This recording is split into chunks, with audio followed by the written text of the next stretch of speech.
ഇന്ത്യയിലെ കപ്പൽശാലകളിൽ നിർമ്മിക്കുന്നതിൽ വെച്ച് ഏറ്റവും വലിയ പര്യവേക്ഷണ കപ്പൽ നിർമ്മിക്കാൻ ഒരുങ്ങുകയാണ് ഇന്ത്യ.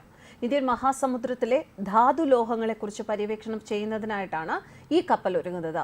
കേന്ദ്ര ഭൗമശാസ്ത്ര മന്ത്രാലയത്തിന് കീഴിലുള്ള national centre for polar and ocean research അഥവാ PSU garden reach ship builders and എഞ്ചിനീയേഴ്സുമായി കരാറിൽ ഒപ്പുവെച്ചു കഴിഞ്ഞു.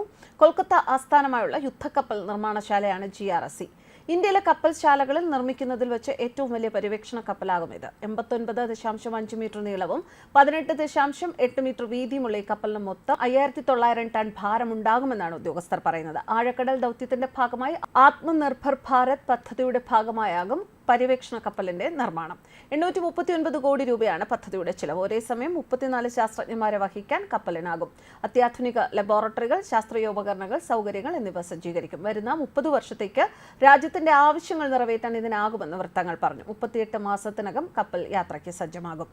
തദ്ദേശീയമായി കപ്പലുകൾ നിർമ്മിക്കുന്ന കമ്പനിയാണ് GRSC. രാജ്യത്ത് നിർമ്മിക്കുന്ന ഏറ്റവും വലിയ സർവേ കപ്പലായ INS സാംഥയാക് ഇന്ത്യൻ നാവികസേനയ്ക്ക് GRSF കഴിഞ്ഞ വർഷം കൈമാറിയിരുന്നു. സമാന തരത്തിൽ 3 കപ്പലുകൾ കൂടി സേനയ്ക്ക് കൈമാറും എന്ന് കമ്പനി അറിയിച്ചിരുന്നു. ഇതിന്റെ നിർമ്മാണം പുരോഗമിക്കുകയാണ്. ഇന്ത്യയിലെ കപ്പൽശാലകളിൽ നിർമ്മിക്കുന്ന ഏറ്റവും വലിയ പര്യവേക്ഷണ കപ്പലാണ്.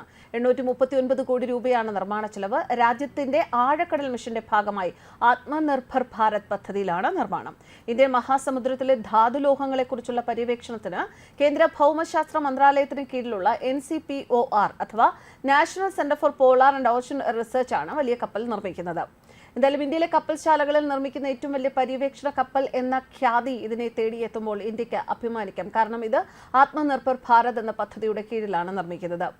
രാജ്യത്തിന്റെ ആഴക്കടൽ മിഷന്റെ ഭാഗമാണ്. 38 മാസത്തിനകം കപ്പൽ യാത്രയ്ക്ക് സജ്ജമാകും. NCPOR ഡയറക്ടർ തമ്പാൻ മേലത്തിന്റെ സാന്നിധ്യത്തിൽ ഗോവയിൽ നടന്ന ചടങ്ങിൽ NCPOR മേധാവി MM സുബ്രഹ്മണ്യനും കൊൽക്കത്തയിലെ garden reach ship builders and engineers ship building director commander Shantanu ബോസും ഇത് സംബന്ധിച്ച കരാറിൽ ഒപ്പുവെച്ചു.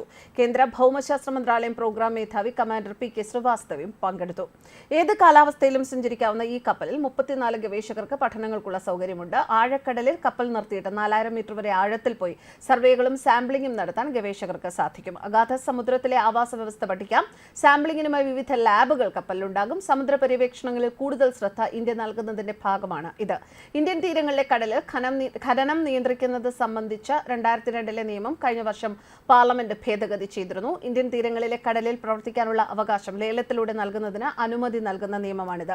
അതേസമയം ഇന്ത്യൻ നാവികസേനയ്ക്ക് പുതിയ അത്യാധുനിക യുദ്ധക്കപ്പലുകൾ നിർമ്മിക്കുന്നതിന് 70,000 കോടി രൂപയുടെ വൻ കരാറിന് ഒരുങ്ങുകയാണ് പ്രതിരോധ മന്ത്രാലയം.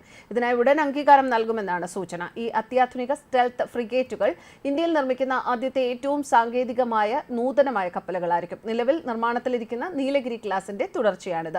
തദ്ദേശീയമായി വികസിപ്പിച്ച അഗ്നി നിയന്ത്രണ സംവിധാനങ്ങൾ, ബ്രഹ്മോസ് ക്രൂയിസ് മിസൈലുകൾ, അന്തർവാഹിനി വിരുദ്ധ ആയുധങ്ങൾ, ഇലക്ട്രോണിക് യുദ്ധ സംവിധാനങ്ങൾ എന്നിവ വഹിക്കാൻ കഴിയും വിധമാകും ഇവയുടെ നിർമ്മാണം. പ്രോജക്ട് 17A പ്രകാരം നടന്നുകൊണ്ടിരിക്കുന്ന ഫ്രിഗേറ്റുകളുടെ നിർമ്മാണത്തിൽ ഈ യാർഡുകൾ ഇതിനകം ഏർപ്പെട്ടിട്ടുണ്ട്. News desk കർമാനസ്.